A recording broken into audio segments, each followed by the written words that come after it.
ഇപ്പോൾ Q live start ചെയ്ത സമയത്തൊക്കെ ആദ്യത്തെ കുറച്ച് കാലത്തൊക്കെ നമുക്ക് അധികം സ്റ്റുഡൻസും കാര്യങ്ങളൊന്നും ഇല്ലായിരുന്നു. അപ്പോൾ അന്നൊക്കെ മാക്സിമം കുറേ സ്മൂത്തായിട്ട് കാര്യങ്ങൾ മുന്നോട്ട് പോയിരുന്നു. പിന്നെ നമ്മുടെ ആ ഒരു ഗ്രോത്തിൻ്റെ ഒരു നെക്സ്റ്റ് സ്റ്റേജ് എത്തിയപ്പോഴാണ് നമുക്ക് സ്റ്റുഡൻസിൻ്റെ സ്ട്രെങ്ത് അത്യാവശ്യം കൂടി, നമ്മുടെ എംപ്ലോയീസ് അത്യാവശ്യം കൂടി, പിന്നെ ഡെയിലി ഓരോ പ്രോബ്ലംസും ചാലഞ്ചസും ഒക്കെ വരാൻ തുടങ്ങി. അപ്പോഴൊക്കെ ആദ്യമൊക്കെ ഭയങ്കര ബുദ്ധിമുട്ട് ഫീൽ ചെയ്ത്, എന്നും ഓരോ പുതിയ പ്രശ്നങ്ങളാണല്ലോ. അപ്പോൾ ഒരു പ്രശ്നം തീർക്കുമ്പോഴത്തേക്ക് അടുത്ത പ്രശ്നം, അടുത്തത് തീർക്കുമ്പോഴേക്ക് അടുത്തത്, അതങ്ങനെ മുന്നോട്ട് പോകാൻ തുടങ്ങി.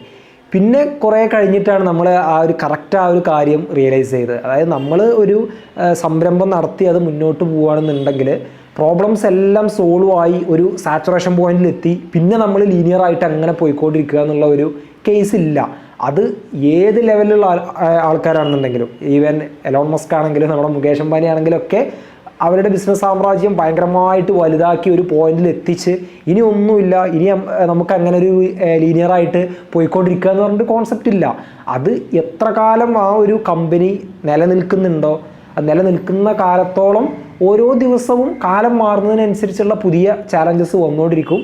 ആ ചാലഞ്ചിന് കൃത്യമായിട്ടുള്ള സൊല്യൂഷൻ കണ്ടെത്തി അത് സോൾവ് ചെയ്ത് മുന്നോട്ട് പോകുക എന്നുള്ളത് തന്നെയാണ് ഈ ഒരു ലൈഫ് സ്റ്റൈലിൽ നിന്നാണ് പിന്നെ നമുക്കത് കൃത്യമായിട്ട് മനസ്സിലായത്.